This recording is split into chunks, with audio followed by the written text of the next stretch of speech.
1. Hey guys, this is Amber Blackburn, and we're here for another episode of 3Tales at 3 a.m., the new rising creepypasta show. And I am joined today by a couple more members of the asylum. Say hi, Sam. Hello. Say hi, Flora. Hi, Flora. So, yeah, I have a little one behind me. She's awake at this strange time. So, We're naming her our live studio audience. I know, the live studio audience. So, a little disclaimer I have to say because my mom started freaking out. The past couple weeks, no, I do not have strange people in my house at all hours of the night. We're actually using a voice chat. In fact, Sam's in Canada. Go So, to sleep. Yes, it says go to sleep. So, I think we should just probably go ahead and get started. Flora, do you want to go ahead and share your poem? Sure. All right. My poem that I'm reading tonight is by Edgar Allan Poe, and it is titled To the River. What the? Fair river, in thy bright, clear flow of crystal wandering water, thou art to emblem of the glow of beauty, the hidden heart, the playful mesmerizing of art, in old Alberto's daughter. But when within thy voice she looks, which listens then and trembles, why then, prettiest of brooks, she whispers resembles, for in thy heart is in thy stream, her image deeply lies, her heart which trembles at the beam of her soul sparkling eye. There you go. Awesome. And that was The River by Edgar Allan Poe? Yes. That was gorgeous. Hi, Sam, do you have something for us? Yes, I have a Pizza in the true fridge. story that comes from way back in the year 1995. I had been dating my girlfriend for a couple of years at this point, and she liked to play a role-playing game called Call of Cthulhu. I was not into this game at that time, and she had described one of the creatures in this particular book. They're called ghouls. Unlike probably what you could imagine, these were humanoid-like creatures with poisonous nails on the ends of their claws, mostly due from bacteria and such, because they lived underground in graveyards. And they had a particularly distinct way of hunting. They would simply go, meep, over and over to attract their prey to come close. And then once the victim got too close, they would attack. 2 weeks after she tells me about these particular creatures, I had to go down to Washington State to a town called Burlington.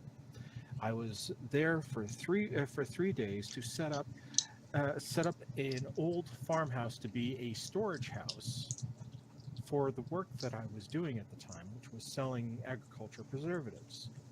One of my customers down there happened to be kind enough to lend us this old farmhouse that did not have running water, it did not have electricity.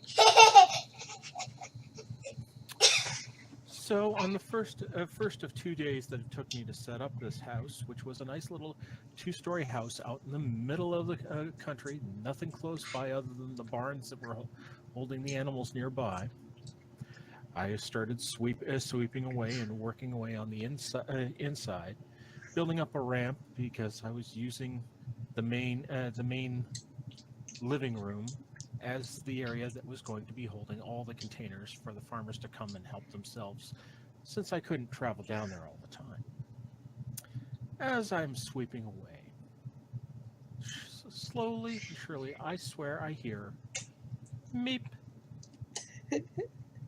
I pause. I looked around. Okay, my mind's playing tricks on me. It was only just a creature described in a book that is very fictitious. Please don't let H.P. Lovecraft be right. So I go back to sweeping. Sure enough, meep. Okay, I need to start looking around and making sure I'm alone. There is no power in this house. There is no running water in this house. My only weapon is a broom. So I remove the handle from the brush end, and I start searching around the main floor of the house. This house was probably built back in the 60s, for it still had the green shag carpet. I went into the kitchen, didn't see anything. Looked into the back boiler room. Meep. Okay, that's not in this direction. I turned around, started coming back. Looked in the only bedroom on the main floor. Nothing in there. Meep. The stairway that goes up to the second floor had an actual door to close it off from the main floor. I whip open the door, see nothing except for a lot more of this god-awful, ugly green shag carpet that is on the stairs. So you can imagine the kind of treacherous climb I had to try and get up to the second floor. I start looking around. There's 3 bedrooms, one master bedroom and 2 little small bedrooms. I have checked these rooms. I'm looking around. I see nothing. Meep! Back from downstairs. I make my way back down to the stairs. As soon as I get to the bottom of the stairs, meep, I look up. There is a dying, battery-operated smoke detector. I reach up, I rip down this thing, I smash it.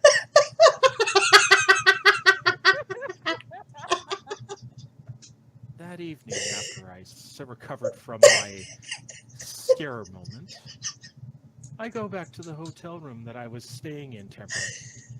I call up my girlfriend, and the phone call went along like this. She answers, "Hello." The first words out of my mouth. "It's all your fault."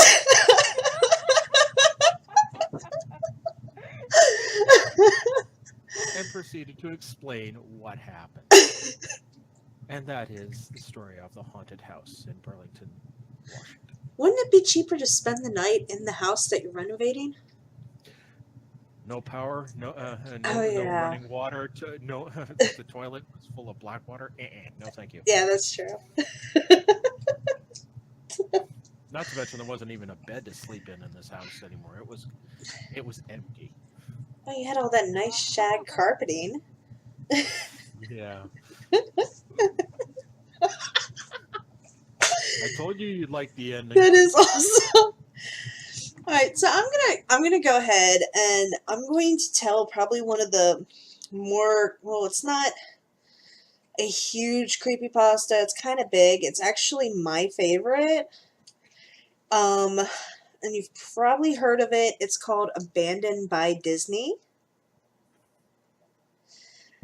Okay, some of you may have heard that the Disney Corporation is responsible for at least one real live ghost town.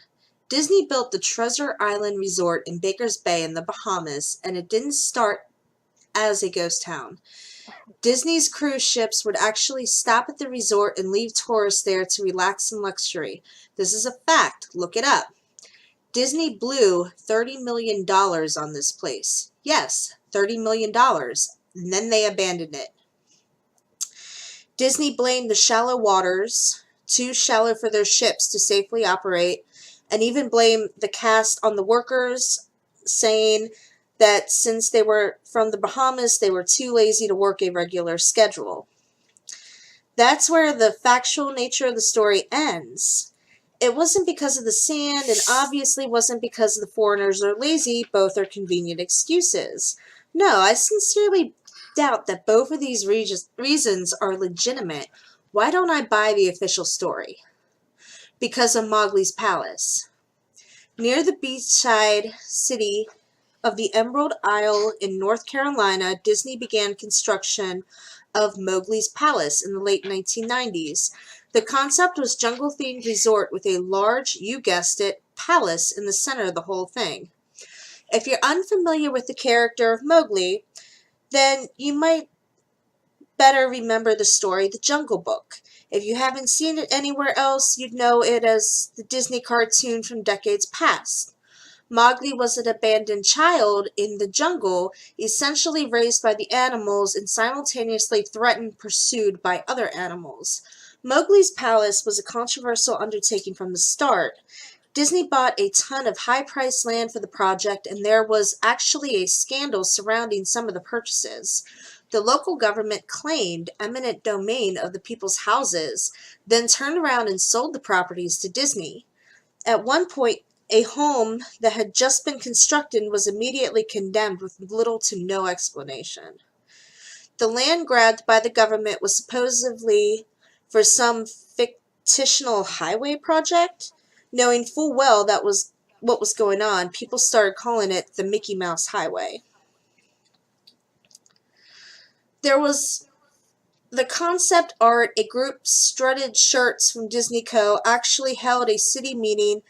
They intended to sell everyone on how lucrative this project was going to be for everyone. When they showed the concept art of the gigantic Indian palace surrounded by the jungle, staffed with men and women in loincloths and tribal gear, well, suffice to say, everyone flipped their shit. We're talking about large Indian palace, jungle, and loincloths, not only in the center of a relatively wealthy area, but also somewhat xenophobic area of the southern USA. It was a very questionable mix at that point in history. One member of the crowd tried to storm the stage, but he was quickly subdued by security after he managed to break one of the presentation boards over his knee. Disney took that community, essentially broke it over its knee as well. The first houses were raised, the land was cleared, and there wasn't a damn thing anyone could do or say about it. Local TV and newspapers were against the resort at the beginning, but some insane connection between Disney's media holdings and the local venues came into play, and their opinions turned on a dime. So anyway, Treasure Island, the Bahamas, Disney sunk those millions in and split. The same thing happened with Mowgli's Palace. Construction was complete. Visitors actually stayed at the resort, and the surrounding communities were flooded with traffic and the usual annoyances associated with the influx of lost and irate tourists. Then it all just stopped. Disney shut it down, and nobody knew what the hell to think. But they were pretty happy about it.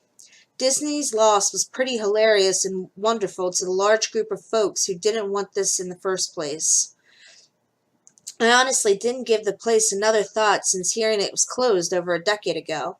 I live maybe 4 hours away from Emerald Isle, so really I only heard the ramblings and didn't experience any of it firsthand. Then I read the article from someone who had explored the Treasure Island Resort and posted a whole blog about all the crazy shit that was there. Stuff just left behind. Things smashed, defaced, probably ruined by the disgruntled former employees who had lost their jobs. Hell, the locals from all around probably had a hand in wrecking the place. People were just as angry about Treasure Island as folks here did about Mowgli's Palace. Plus, there were rumors that Disney had released their aquarium stock into local waters when they closed, including sharks. Who wouldn't want to take a few swings at some merchandise after that? Well, what I'm getting at is that the blog about Treasure Island got me thinking. Even though many years had passed since its closing, I figured it might be cool to do some urban exploration at Mowgli's Palace. Take some pictures, write about my experience, and probably see if there's anything I could take home as a memento. I'm not going to say I wasted no time in getting there because honestly I took another year and found the Treasure Island article to get around to going up to the Emerald Isle. I lost my place. Over the year I did a lot of research on the Palace Resort, or rather I tried to. Naturally, no official Disney site or resource made any mention of the place.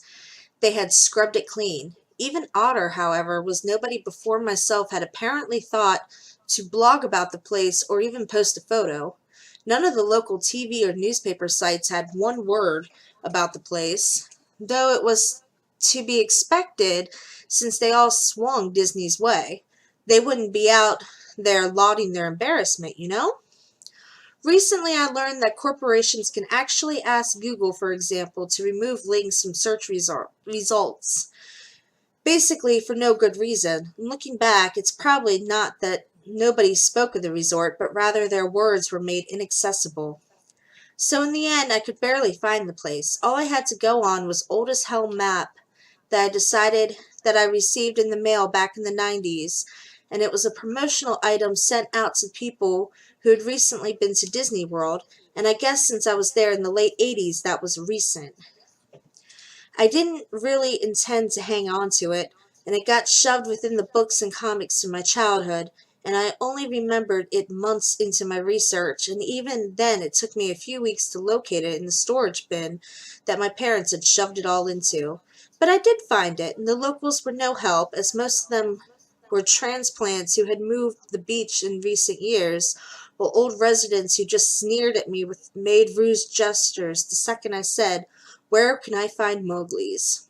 The drive took me through an inordinary long corridor of overgrowth. Tropical plants that had run rampant and overpopulated the area mixed with native species of flora, haha, that actually belonged there and had tried to claim the land. I was in awe when I reached the gates of the resort. Tremendous, monolithic wooden gates were supports to either side that looked like they had been cut out of giant wood. The gates itself had been gouged in several places by woodpeckers and eaten away at the burrowing insects. Hanging on the gate was a sheet of metal and some random scrap with the hand-painted letters scrawled in black, "Abandoned by Disney." Clearly the handiwork of some past local or an employee who wanted to make a small protest. The gates were open enough to walk through, but not drive, so grabbing my digital camera and the map, whose flip side showed the layout of the resort, I set in on foot. The inner grounds of the place were just as overgrown as the entryway. Palm trees stood unattended and ragged among piles of their own coconuts. Banana plants similarity stood in their own stinking bug-riddled refuse. There was this sort of clash between order and chaos as carefully planted rows of perennial flowers mixed with the obnoxious tall weeds and stinking blackened mushrooms. But that reminded of any outdoor structures were broken rotting wood and various charred bits of unidentified metal. What was likely an information booth or an outdoor bar was simply a pile of assorted debris, chopped up in the past vandalism and ravaged by the weather. The most interesting thing on the ground was a statue of Baloo, the friendly bear from the Jungle Book, which stood in the sort of courtyard in the front of the main building. He was frozen in a jovial wave toward no one, staring into the empty space with a silly toothy grin as a bird shit covered whole swaths of his fur and vines ensnared his platform. I approached the main building, the palace, only to find the outside of the building covered in graffiti, and the original paint hadn't peeled and chipped away. The front doors weren't just open, they were taken off the hinges and stolen. Above the front doors, or gaping maw where they had been, someone once again painted, "Abandoned by Disney." I wish I could tell you all about the awesome stuff I saw inside the palace. Forgotten statues, abandoned cash register, a full-fledged secret society of homeless bums, but no. The inside of the building was so stark, so bare, that I actually think people had stolen the molding off the walls.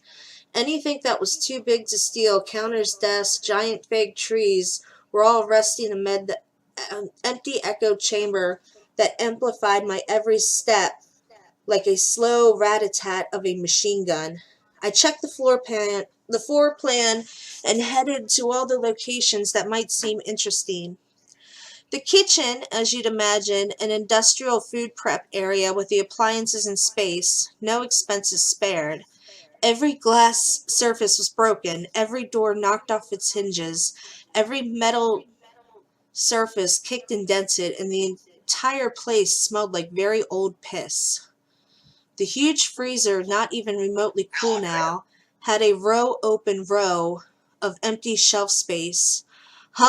Hooks hung from the ceiling, probably for hanging cuts of meat, and as I stood inside for a moment, I noticed that they were swinging. Each hook swung in a random direction, but the movements were so slow and small that it was impossible to see. I figured it had been caused by my footsteps, so I stopped one of the swinging by clutching it with my fist, then carefully letting go. But within seconds it started to swing once more. Someone's echoing.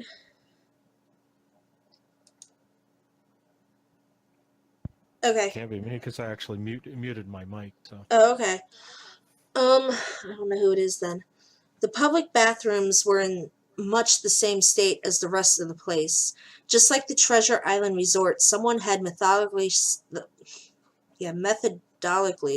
smashed each porcelain commode with coconuts and other implements. There was about a half-inch of rancid, stinking, stagnant water on the floor, so it didn't stay there very long. And what's odd is that the toilets and the sinks and the bidgets of the ladies' room, I went in there, all dripped, leaked, and ran freely. It seemed to me that they should have shut the water off a long time ago.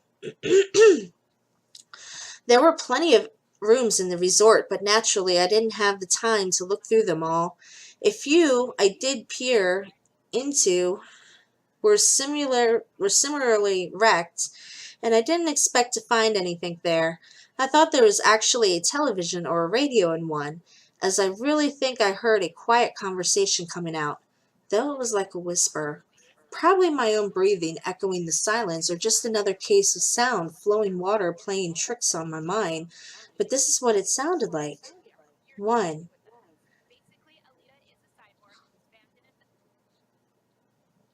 Somebody watching something about a cyborg? I didn't believe it. 2. A short unknown reply, and then person 1. I didn't know that. I didn't know that. And 2. Your father told you. 1. There was an unknown replier just reaping. I know that sounds ridiculous. I'm just telling you what I experienced, why I thought there might been something running in that room, or worse, some Varigans who had just holed up in there and probably would have knifed me. At the front door of the palace again, I figured I hadn't found anything of a note and had wasted the trip up. As I looked out the door, I noticed something very interesting in the courtyard that apparently I'd missed, something that would have given me at least one thing to show for all my trouble, even if it is just a photograph.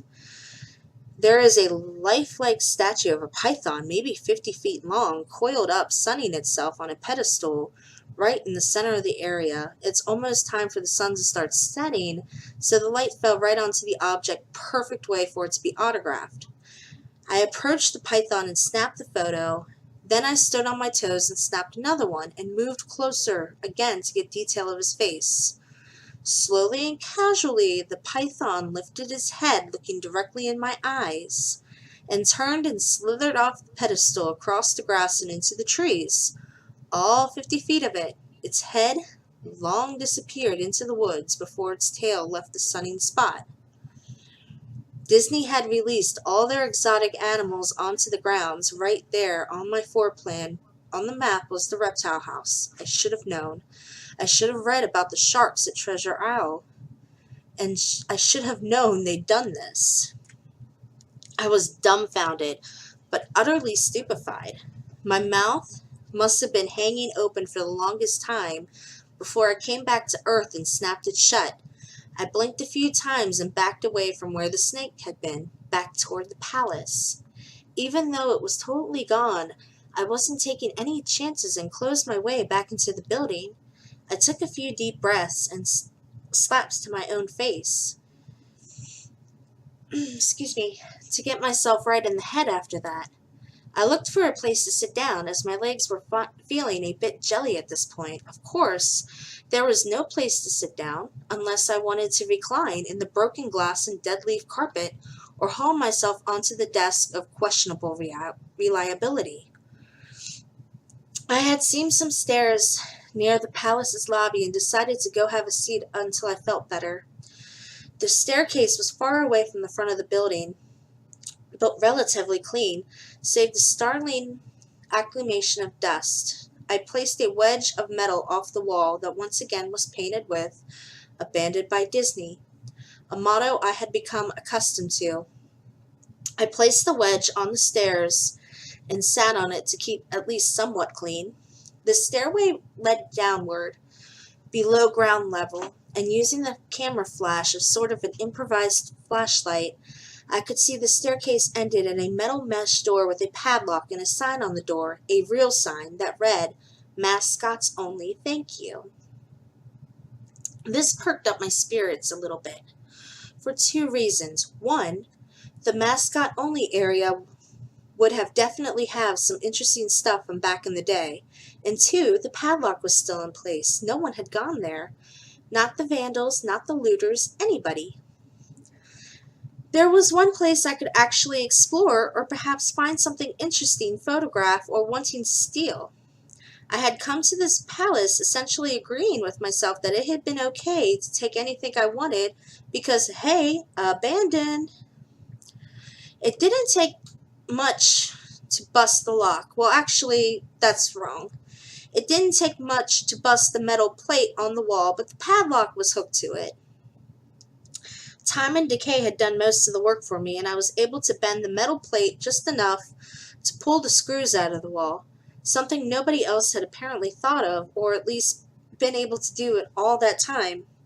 The mascots only area was startling and very welcome change from the rest of the building I'd seen. For one, every second or third fluorescent light ahead was illuminated, even though they flickered and faded randomly.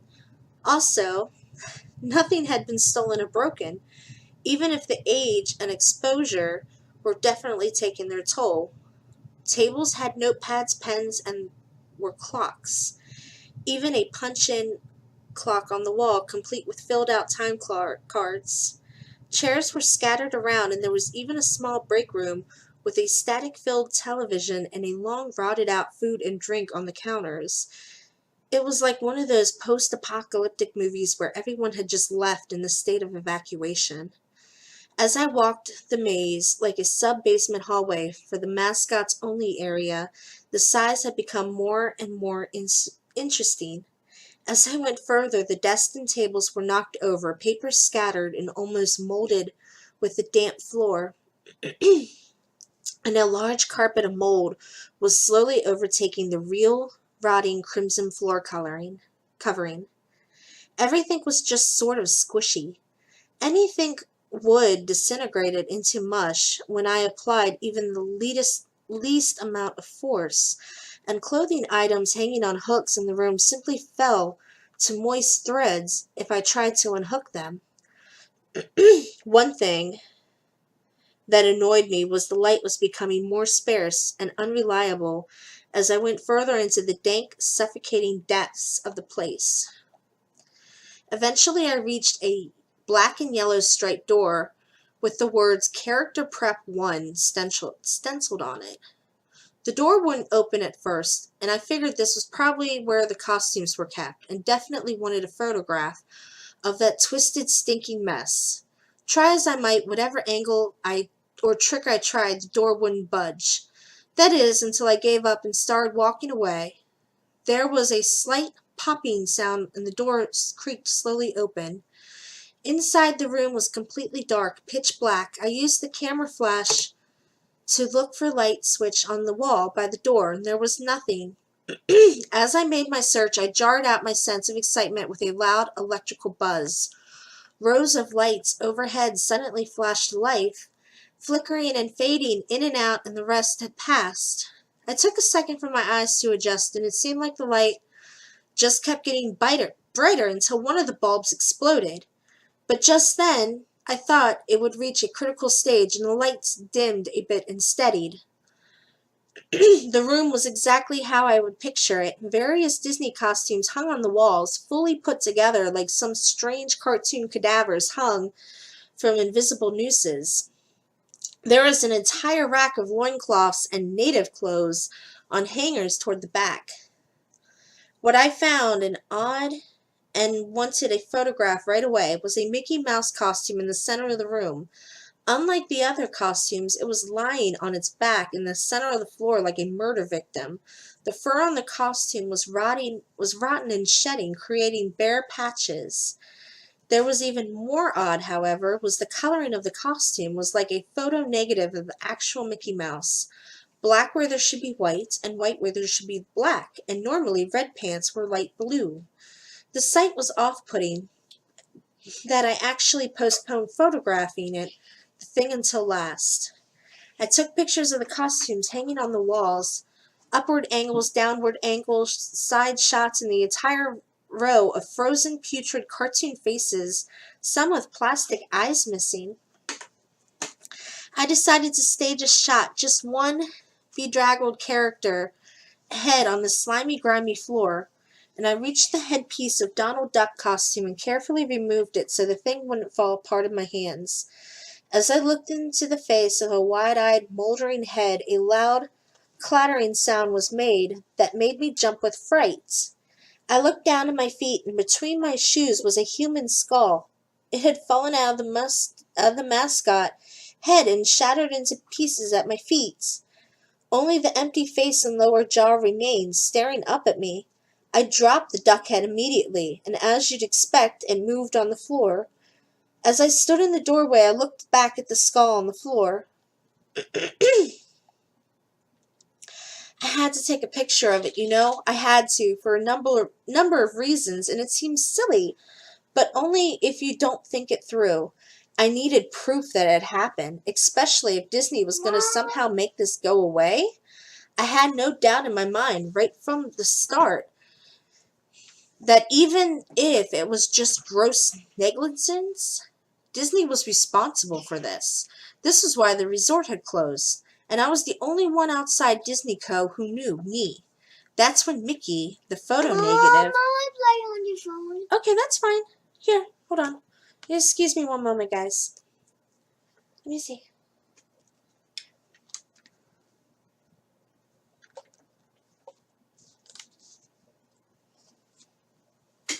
There you go. Okay, sorry about that. That's when That's okay. the photo negative opposite Mickey in the middle of the floor started to get up.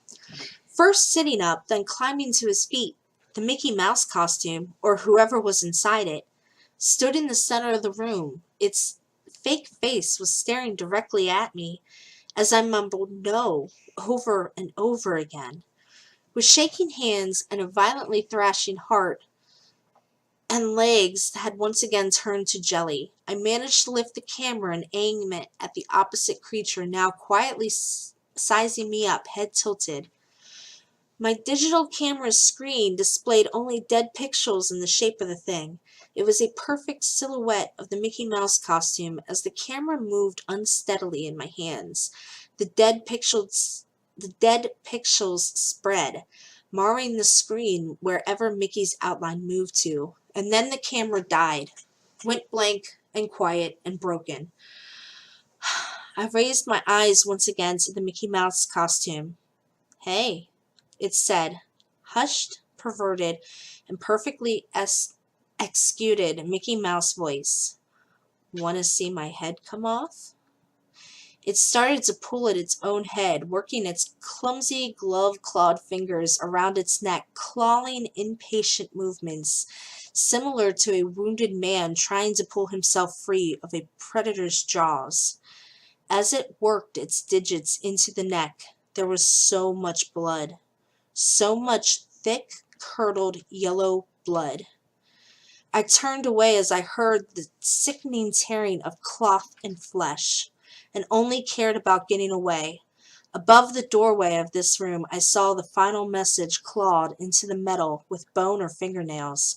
Abandoned by God. I never got the pictures out of my camera.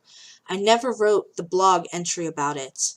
After I ran from that place, fled for my sanity, if not my very life, I knew that Disney didn't want anyone to know about this place. They didn't want anyone like me getting in. They didn't want anything like that getting out. And that is Abandoned by Disney. Oh, wow. Damn. That is one of my favorite creepypastas. So I think we've had a pretty good night so far. That was awesome. I loved that story. That is my favorite creepypasta, and it's so long, but it's so worth it too. I know. So this has been 3Tales at 3 a.m. We'll see you tomorrow. Not tomorrow. We'll see you next week. Everybody say bye. Bye. Bye. See you later. Meep. Ciao. Hey guys, thank you so much for watching. I hope that you had as much fun watching as I did recording it. Make sure that you like, share, and subscribe, which is all down there and right there, to see more hilarious videos. And also, if you haven't already, check out Raspberry Storecraft's channel for some awesome gaming, including Cards Against Humanity. And if you want to play with us, scroll down to the description and add me on Discord, and maybe you can play Cards Against Humanity with us. So see you tomorrow later. Thanks. Bye.